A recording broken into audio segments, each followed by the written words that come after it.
My guest is Elmari Schutte. She is a freelance copywriter, entrepreneur, and highly sensitive leader. Being in the health and wellness copywriter space for entrepreneurs, she empowers those who struggle with copywriting to write with ease so that they can write inviting copy that resonates deeply with their clients. I warmly welcome Elmari Schutte. Welcome to BrandsTalk. Thank you, Brigitte. I'm happy to be here. Thank you so much for being here today. That's going to be a really interesting episode all about copywriting. Before we dive deep into copywriting, I would like to talk about your journey. You have taken a bold path that lately many courageous women take, and that is becoming your own boss. You started your copywriting business in 2019. And you went from like a done employee to a newly minted entrepreneur.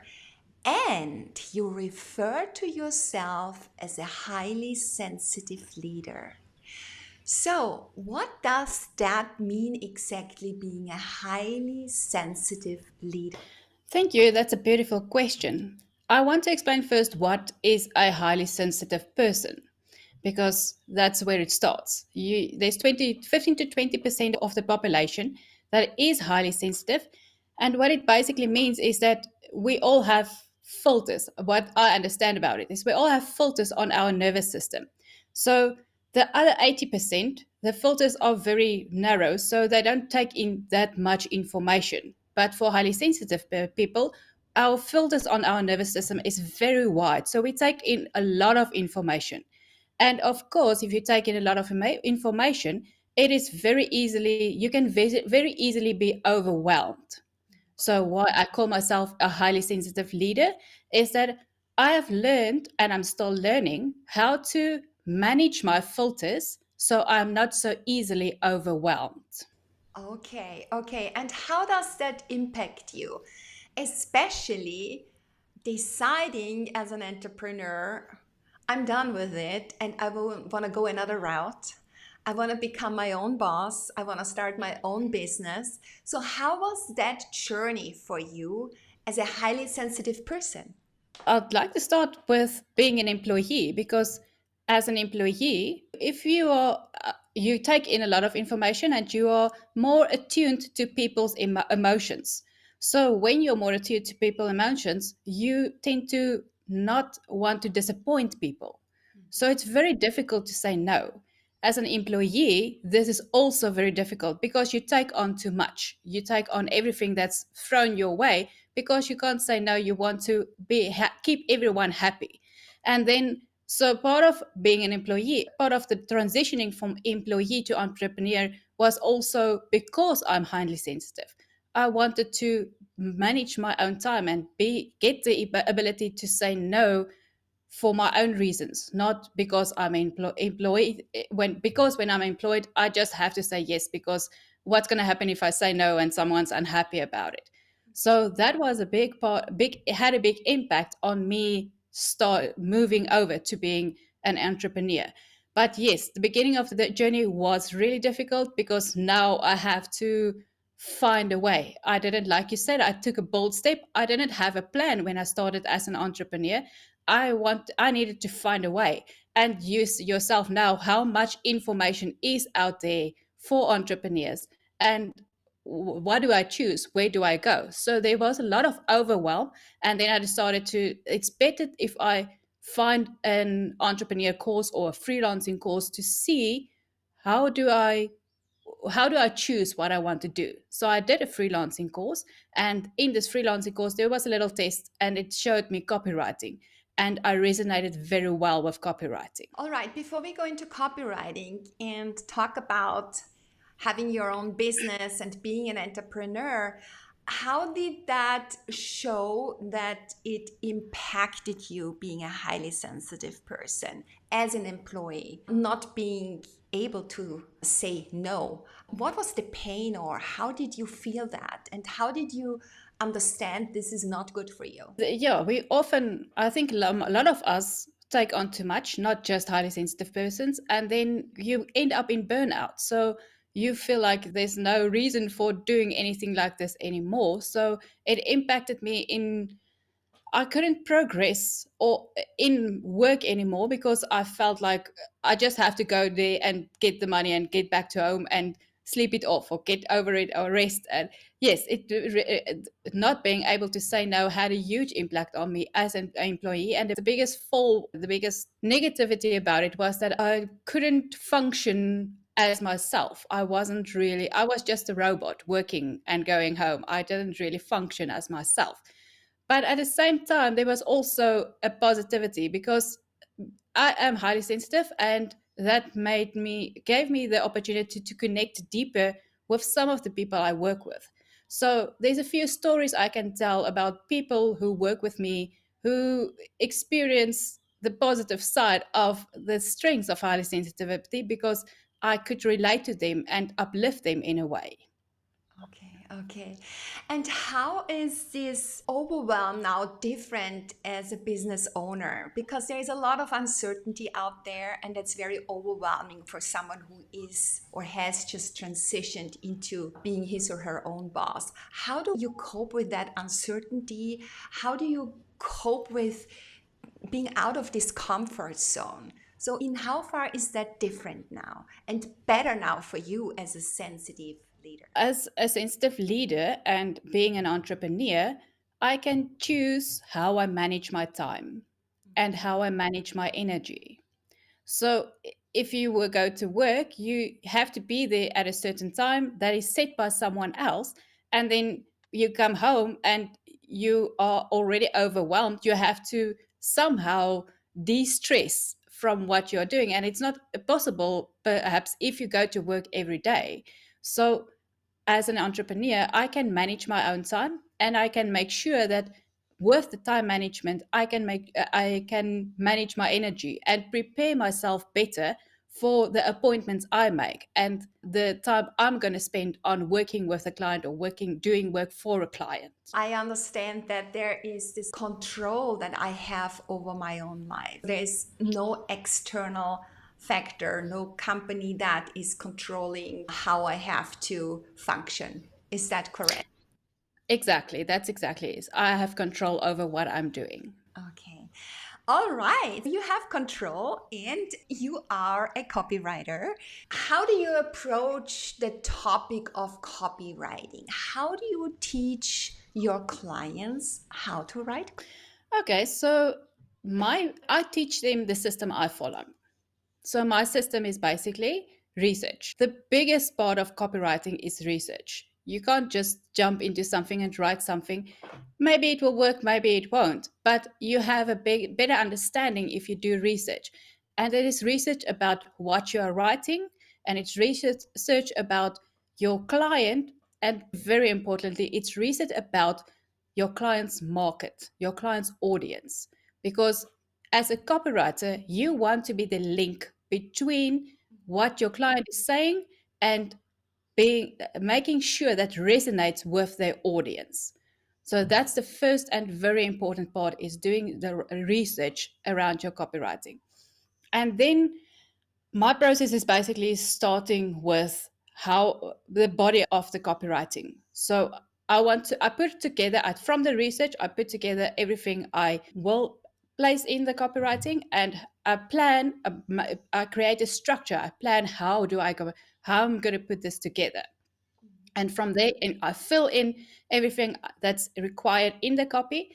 And then there's some editing. You'll see a lot of jokes. If you follow some copywriters, you'll see a lot of jokes about how many times we edit, because the first draft is never perfect. And we strive for perfection, but we can't really reach that. But we edit and edit, because as a copywriter, you want to use the words, less words, so you get the message across faster, but you also want to make sure you get all of the message.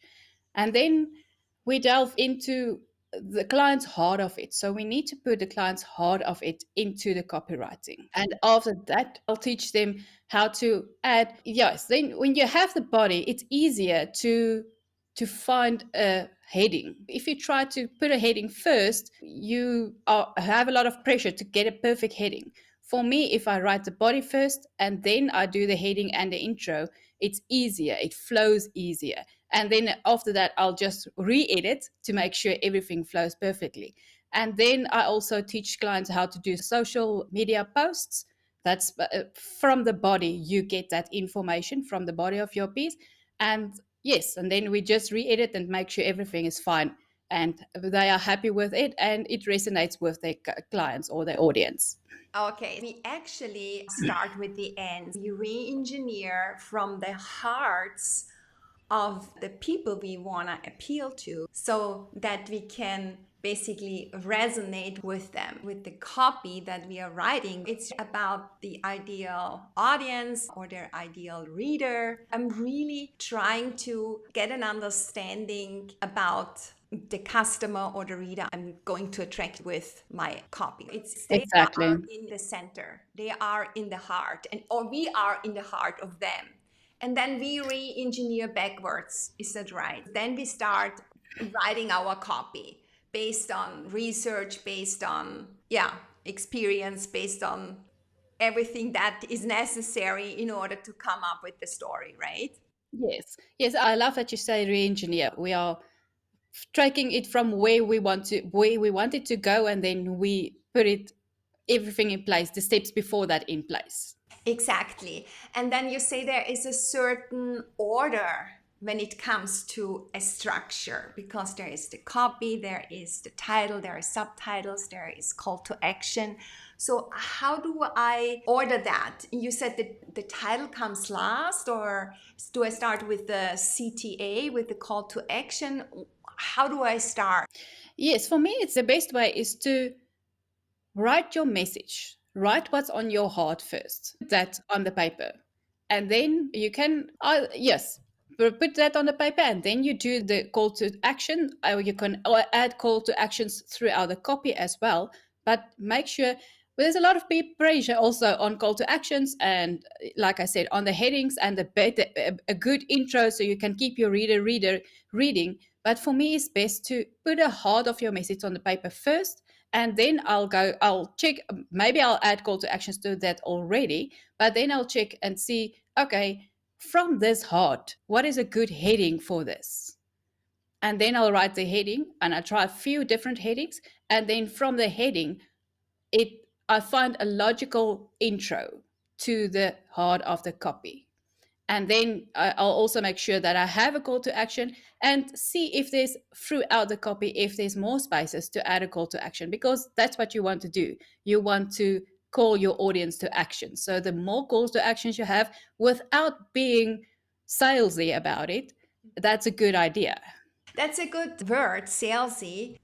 We don't want to come across like that. So how can we become a better copywriter as, let's say, entrepreneurs, so that the copy is not salesy, reflects our branding, reflects us and our values that we live by? How do we bring that together? Understanding our customer, be in their shoes, connect with them on this emotional, visceral level, but at the same time, live by our values, being in full authenticity. So how does that go together? How do I connect here best? That's a very beautiful question. What I think about it is that if you want to be authentic, you need to know yourself. So that is part of maybe the research you need to do before you write anything, is to get to know yourself. Go sit down and write, script out, who am I and what is my goals and what is my missions and where do I want to go and why do I want to serve these people that I'm planning to serve. And then from there, if I'm planning to serve these people, then you connect it with how do I relate and how can I project an image that is true to myself and that the people that are meant to work with me, the people are meant to be my clients, that resonates with my message. How do I put the message out there so they can hear my heart and my voice. All right. And once I have done that, how can we create consistency with our topic? That creates value, of course, but over time to have this consistency because we are sending out newsletters, blogs, let's say weekly or bi weekly or monthly. How can I keep them close to me so that I can build a real trustworthy relationship with them and get them to sooner or later purchase with us? Well, let me use the word full transparency. As a new entrepreneur, I'm still learning how to do that. But from my experience in this little time that I've been an entrepreneur, is that you need to check in with your heart, check in with the basis, the foundation of why you are doing it every time you write something. So it's not just about sitting down and writing something. It is like, what is the true connection I want to make here, and what is my heart saying, and how I'm gonna show that to my audience. All right. So, do you have any copywriting tips that help us to take action and practice right away? Maybe Yeah. 3 to 5 first steps. Yes. The first step, I think, is that you need to make sure you are speaking to your audience. You might have heard the saying, if you speak to everyone, you speak to no one. So it's important to restructure sentences and restructure your copy so you speak to your audience. And the word you is very important. Let me give it a simple example. If I say to you, the first hour is free, you think, okay, maybe let's see, maybe this first hour is free. I don't know what I'm going to do with that. But if I say to you, your first hour is free, it feels like I'm speaking to you directly. So the word you is my first step. That is very important. Make sure it's you need to say what is your service about, what is your offer about. So there's going to be I and we in it, but the word you is very important, and see where you can restructure sentences so you use the word you instead of I or we. And then my second tip is read it out loud. It's interesting. I don't know. I'm certain you have seen before where you get a sentence or a paragraph where the words are all scrambled, but only the first and the last letter is in place. And somehow you can still read it. It's just that our brains are that amazing. We can figure it out. If you know the word, you can figure it out. So when you are reading, I feel it's the same when you are reading something not out loud, when you read it to yourself, it makes sense because you are reading it. But when you read it out loud, now your brain have to take another function and use another function and translate it into something that makes sense. So then you can identify where something is not making sense or where it's a little bit difficult to learn to read, and then you can change it so your audience will understand it easily. Okay, so that's my second tip. And then the third tip is what we spoke about is don't put so much pressure on yourself to write your heading and your intro first. Write the body of the piece, and then when you're done with that, it will sometimes the heading will come to you because you have the body of the piece, and then you write the heading and the intro. So that's my 3 tips. Wonderful. So, the first one was use the word you. The second was read it out loud. And then the third one is write the body first. Yes. Great. So now I would like to switch gears a little bit. We all experience tremendous personal and emotional growth in our life through all the ups and the downs and the wins and the setbacks and detours, which ultimately makes us what we are today. And yeah, we strive to be in our best version. That's human nature. So I would like to know from you, what does being in our best version mean to you? Or what does it mean to be a strong personal brand that shines? I think that is about the image you want to portray. You have to make sure that it's true to yourself. We come back to the word of authenticity. You have to be true to yourself. You can't, if your brand, I don't think a brand is sustainable if it's superficial. It is, if it's authentic and true to yourself, that will shine. You will shine through it. That will shine, and you will be the source to the brand, and it will be sustainable. Good. And when it comes to you, what makes you shine and be at your best? What is the singular thing that sets you apart from all the other copywriters? Why would someone come to you? I connect with people heart to heart. I'm not there to just write copy and get something on your website or get an email out. I want to connect with you and know who you are and then write copy that resonates with you and your audience. All right, good. Elmari, before we come to the end, I would like to do some rapid fire terms, respectively, this quick word rap. Okay. Would you like to give me quick and short answers to that? Yes, let's do this. All right. So when it comes to story, Story, tell it from the heart. highly sensitive. Can be overwhelming, but it is very much strength in it, very much powerful. Okay. Women empowerment. Something that's really essential today to change the economy and change the world, make it a better place. Okay. And last but not least, brands. Brands, be authentic. All right. Elmari, where can listeners find you if they want to get in touch with you, if they need copywriting? Where do they find you? I'm on LinkedIn and I am on Facebook and on Instagram, and I have a website, and they'll also find the links there as well. Great.